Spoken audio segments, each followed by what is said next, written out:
what I really want to do one year is I want to go out to a couple of high schools over there and get the opportunity to go out there and watch a live high school football game in front of the fans and interview some of the kids and get to see the fans and how crazy they are out there, because I've heard so many stories. I've had friends, big time football friends, that actually moved down to Texas because their parents moved them down to Texas because they wanted them to play for this particular high school, because they were very known for NFL players going to those high schools and collegiate Division I players coming from those high schools. So I'm not surprised. Texas football is very, very different. As you guys know, we are talking to Navy linebacker recruit Patrick Turner. Now, Patrick, when you look at the big picture right now, and you're going to Navy, obviously for the academics, obviously to get your education, do you see yourself in the future playing professional football at any level? Yeah, I see it as a possibility. It's a very slim chance. A lot of hard work has to go into it, but I think it's definitely a possibility. Now, you're going to Navy now. You're going to be embracing one of the most oldest and most unique rivalries with the Army-Navy game. It's on every year, nationally televised. Definitely one of the most unique because they hardly ever pass in that. I'm sure you've seen it a lot. They run pretty much every time. Navy usually wins all the time anyways. Navy had a big winning streak for a while, and they have different styles. Navy's more of an exotic running type, whereas Army's more of the traditional old-school power type. So what is the where do you think it ranks among college football rivalries, and what do you think your experience will be like playing in one of those kinds of games when you do? Yeah, I mean, it's a big rivalry, but I think it's going to be one heck of an experience playing in that game and being in that stadium. It's going to be something to tell my kids. Patrick, you also talked about when you're being recruited about the commitment you have to make to military service after graduation. How did you come to peace with that? I came to peace with that by just really doing my research and kind of seeing what options were available to when I do go to there. I never saw myself going to be a Marine. That was never my plan. I never even thought I'd be in this situation where I'm going to a military academy. But I saw it as an opportunity to be like, hey, like, this is a really cool experience that some people won't be able to say that they've done. So, it's only for 5 years. It's such a short amount of time in my life. So I'm going to embrace it and just make the most out of it. What does your parents say about that? They're excited about it. They think Navy's a great school for me. It's going to be a lot of people like me, hardworking, focused. The only one I really had to convince was my mom, because she thought I was going to go be a Marine. She didn't want me to go fight over in Afghanistan somewhere. But I told her, I was like, no, I'm just going to go try to work in an embassy or something, be an assistant somewhere. But, during the summers, I talked to some of the players there, and they were like, hey, like, you might have to go spend 2 weeks on a destroyer in San Diego. And I was like, hey, that sounds like a blast. San Diego's beautiful, so you'll love it over there. Yeah. The women are over there beautiful, too, so you'll love it. I'll have to go catch a Sharks game. Patrick, my brother was in the Navy. Now, he didn't go to the military academy, but he was in the Navy in the late 70s. He wound up getting stationed in Guam. So he has mountains of stories of things that he did with the Navy. But also, people kind of think of it, well, if you go to the Navy, you're just going to be involved in a ship or something. There's so many more opportunities available. Why don't you tell us more about that? Yeah, so when I was talking to some of my recruiting coordinators, obviously you can go into Marines, and I'm not saying that's low, but I'm on a spectrum. I'm saying that's probably base one, and then you can go all the way up to, like training for naval attaché, or submarines or destroyers, or even working in an embassy. So that's what I want to do. I want to go international, try to work in an embassy somewhere for like the JAG attorney or something. There you go, be a JAG. Yeah, you want to fly an airplane. That's what you want to do. A jet. That I've been told stories that is impossible to become one of those Blue Angels. It's the top of the top class. Like it's like, oh, don't say it's hard, man. Anything is possible if you put your mind to it. As you know, you're going to Navy. Out of all the schools that were recruiting you, you picked Navy. Yeah. Do you have a favorite aspect of what you've done so far? Smacking you in the back of the head. That's what his favorite aspect I'm sure is. that wasn't part of his training, but okay. With the training that's involved in the naval program, whether it's with the embassy stuff that you were mentioning or physical training or intelligence training, something like that, do you have a favorite aspect of it so far? I know you said you were aspiring to be an embassy member. Obviously, you're younger, so you probably haven't been in the most advanced stages of that yet, too. Do you have a favorite part of what you've learned so far and how it's helped you grow? My favorite part would probably be during my initiation summer where they teach us how to sail and shoot AR-15s. And Patrick, with today's political environment being so, people attacking each other all the time, how would you address that? How would you bring more people together towards, kind of getting along much better than we have with this identity politics that's been infiltrating us in the last 7-8 years? That question might be a little bit above my head. You don't have to answer. Treat everyone with respect. Be colorblind. Be respectful to everybody, and let's all just get along. There's no differences between anybody here. We're all just hardworking, trying to make a living, trying to support our families and stuff. So there's no difference between any of us. Well, if we have to sacrifice somebody, we'll sacrifice Speedy over here. We'll tie him to a tree. Well, and then everybody in every single country could take swings at him. What do you think about that?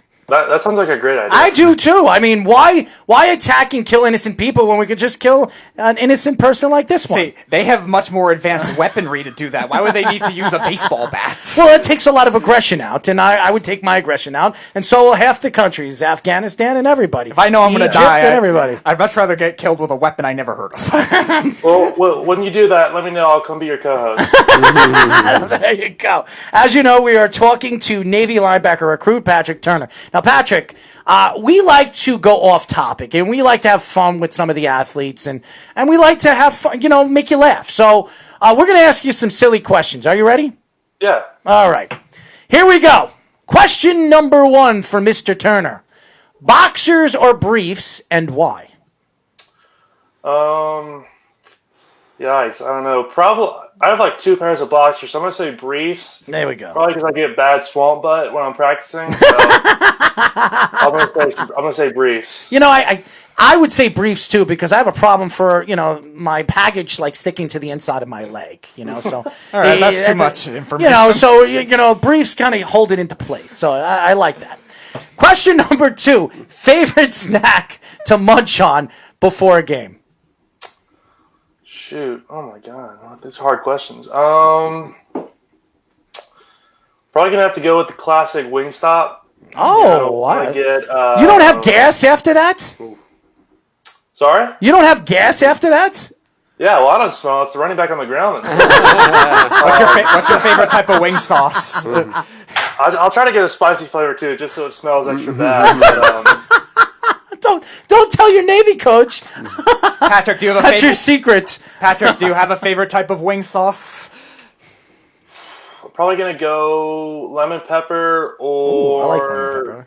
Spicy Korean. That's very spicy. You like spicy things. Speaking spicy is good. Speaking of spicy, question number 3: blondes or brunettes, and why? God, these questions are a little. was a political question easier? No, probably blondes. Why blondes? Do you have a blonde girlfriend? I don't. Oh, so do you have a girlfriend?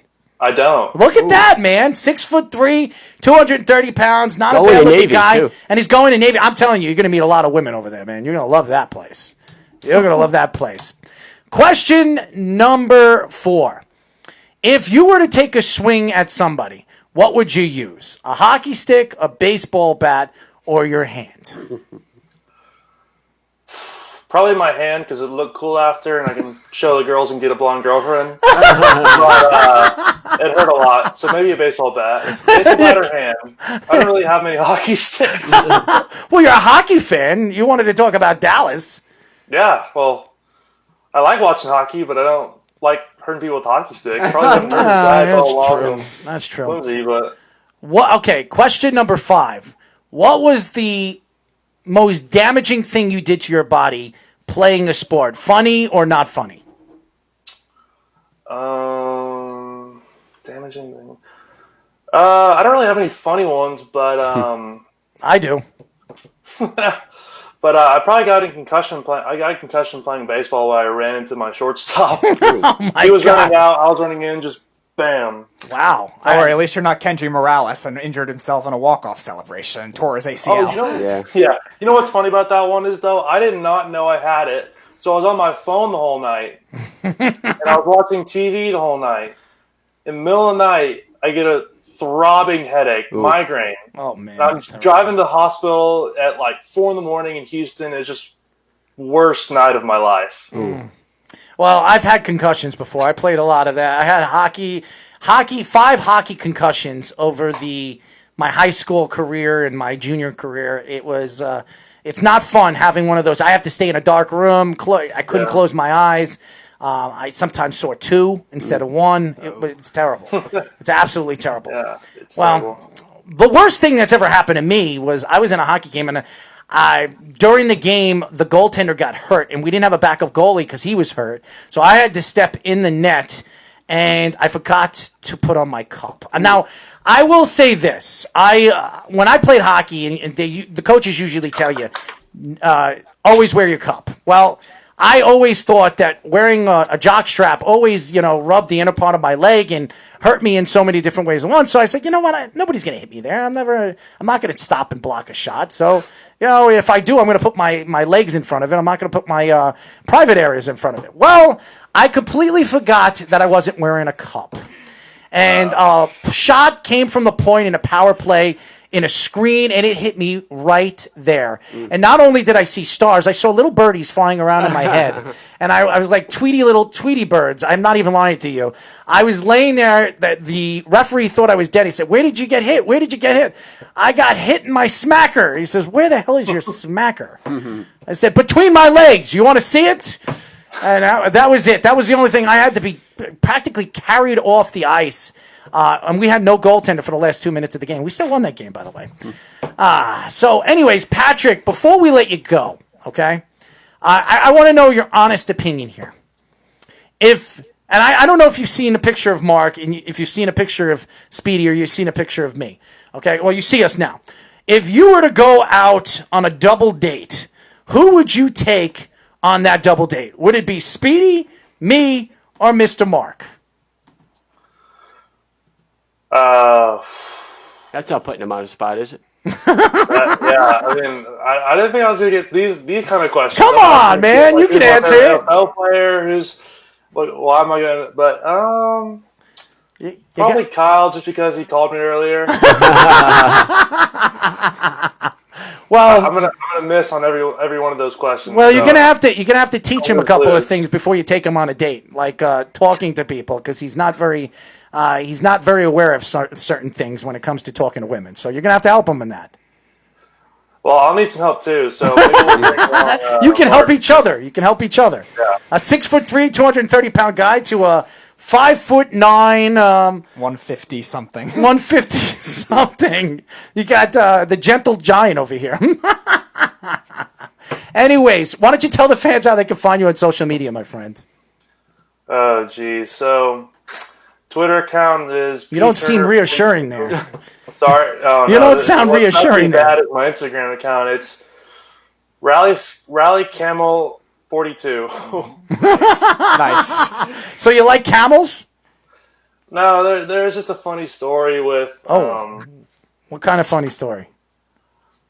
Well, I had a friend that played baseball at Auburn, and he told me to change it that because they had a rally camel in their dugout, and they beat Alabama, like chanting, "Rally Camel, Rally Camel." So I ended up changing my Instagram name to that. I should probably change it sometime soon. I'm about to be 18 in like 6 days. So. Oh, happy birthday, man! Oh, thank you. Happy birthday, man! What is your parents buying you a new car or what? No, we're actually going on a fishing trip in South Padre Island. Oh, there you go, man. You like fishing. Yeah, I love to fish. So that's actually another reason why I like Navy a lot. They're riding on Annapolis, so. There you go. Okay, yeah. All right. I love the movie Annapolis, so that's a good movie. So if you ever check it out, they're very known for their boxing too. The Navy over there, so they have a lot of boxing competitions over there. So, anyways, Get involved in that, and then Errol will get you on his MMA show. absolutely. And I was actually a very well known amateur boxer, so I can help you out on that.